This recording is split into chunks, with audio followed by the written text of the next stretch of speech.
It's really a great night to be here in the warm hotel. Have some good food. I do want to mention that this banner was on the streets today, out in front of Capital One Arena. Got a very positive reception from thousands and thousands of Trump supporters who went by, along with this other banner calling for the Peace Bridge connecting Alaska to Russia over the Bering Sea. So we got quite a great reception. Thousands of pamphlets were distributed, and it's really, really a great day. And our organization is very, very excited. So tonight we have a number of different guests and friends who are going to be speaking to us.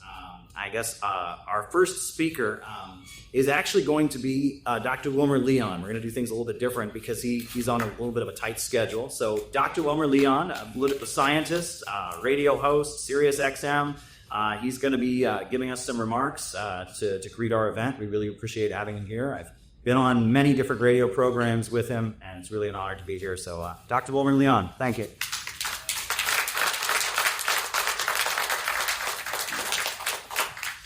Thank you, Caleb, and good evening to everyone. I appreciate the flexibility, like everybody. Today's been a long day, and I made it. I made it. First thing I wanted to mention is that in a last-minute effort, President Biden pardoned posthumously Marcus Garvey, which is a great thing to have done. But like so many Democrats, it is just symbolism. There are 77 million by the counting of Jesse Jackson Jr. convicted felons, non-violent charges or non-violent convictions that are languishing throughout this country with that stigma of convicted felon. And so if Joe Biden really had wanted to do something and do something significant, I'm not saying he could have gone through all 77 million, but he could have done a lot more than he's done. Because imagine the multiplying effect.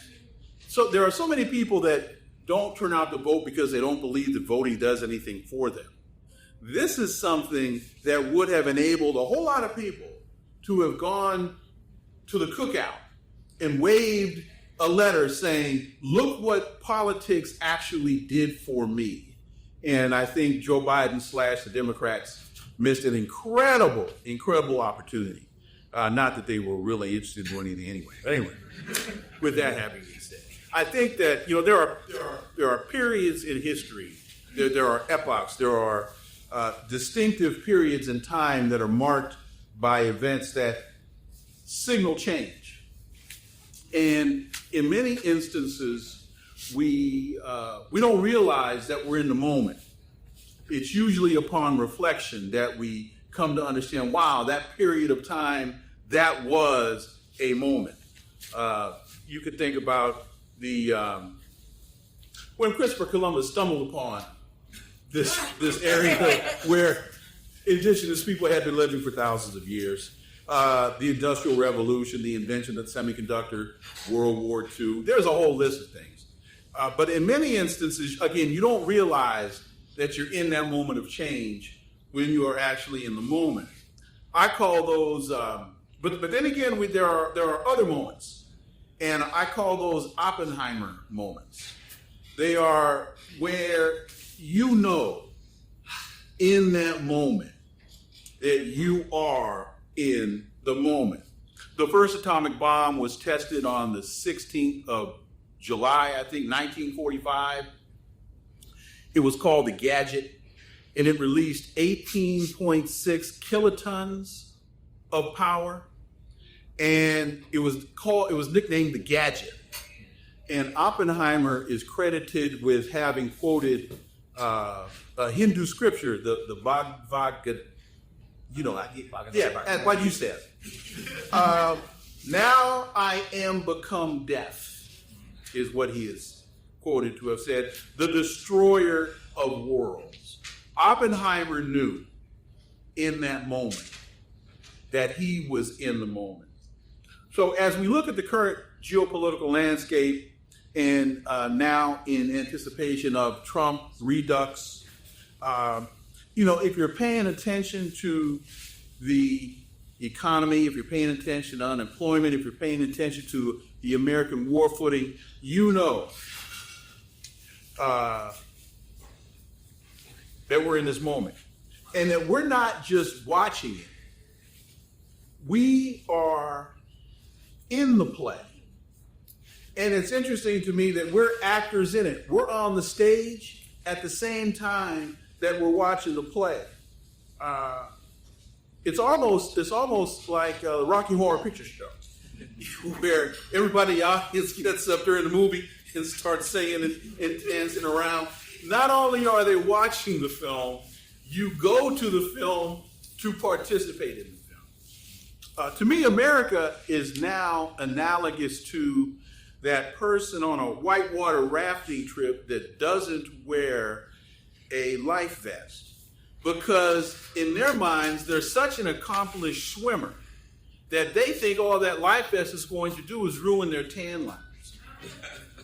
And then in the midst of the rafting trip, they fall out into the rapids, and now they're screaming and they're flailing about, but that's not going to do anything to save them. All that's doing, as they're being smashed against the rocks and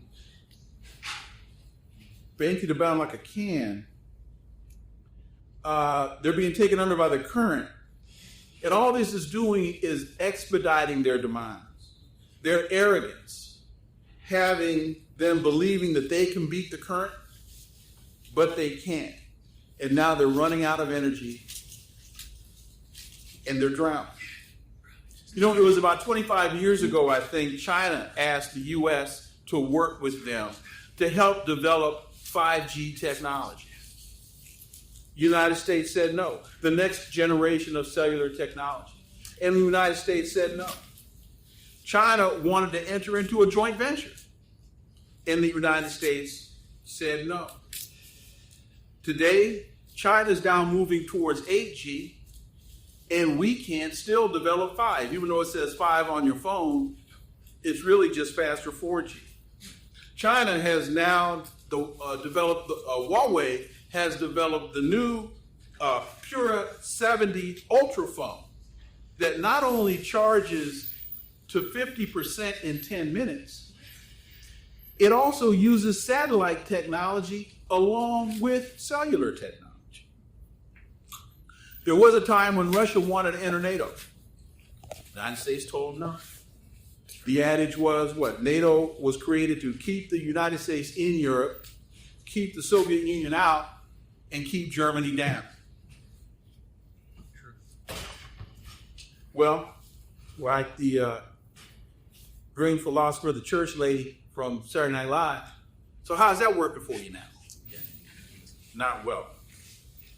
America's response to challenge is not cooperation, it's militarism. Its response to difference in approach is domination. Its response to different ideological forms of government is regime change. America doesn't play well with others.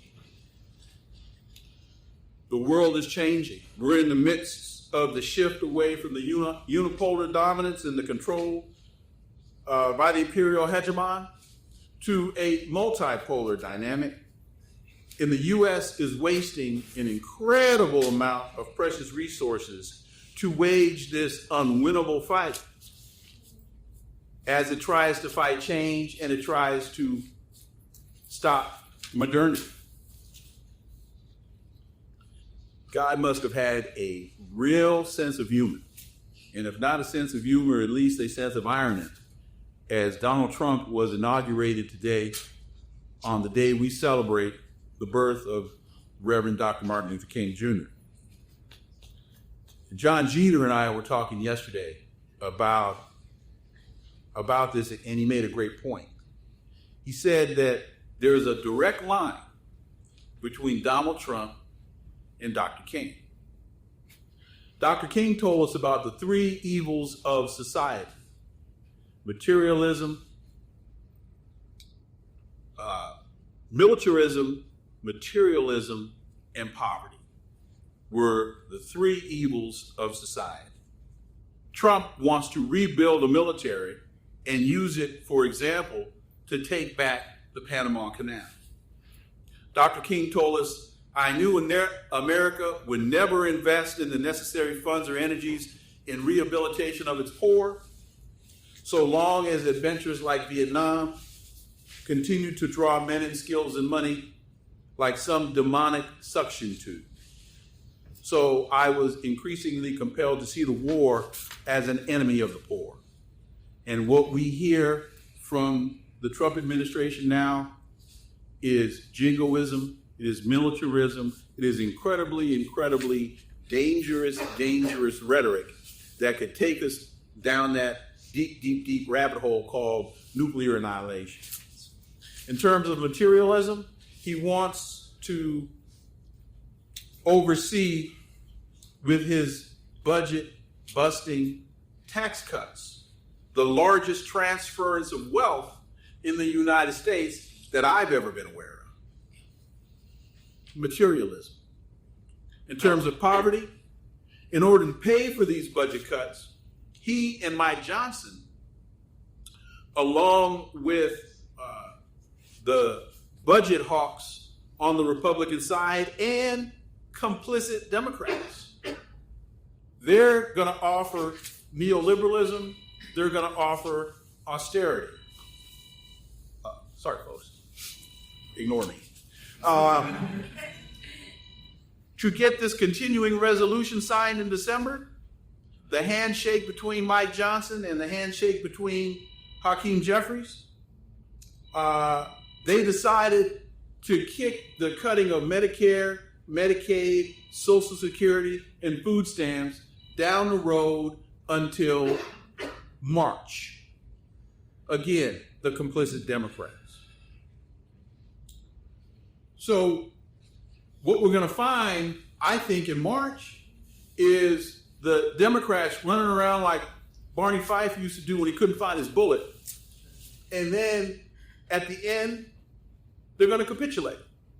And they're going to talk about the good job they did because they, instead of cutting the program 100%, they cut it 60%. Look what we did for you. We saved it. We saved it from annihilation, when in fact, that was the whole plan from all along. So with all of that, what are we to do? Organize, organize, organize. I think we've got 2 years. We're looking at the midterms.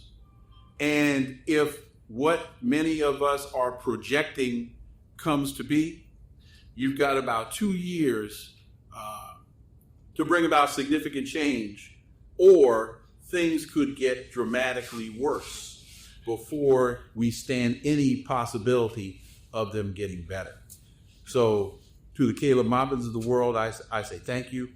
To all of you that are here, thank you. The fight has just begun, because we can't really get caught up in this danger of binary thinking, that it's Donald Trump or Joe Biden, it's Kamala Harris or Donald Trump.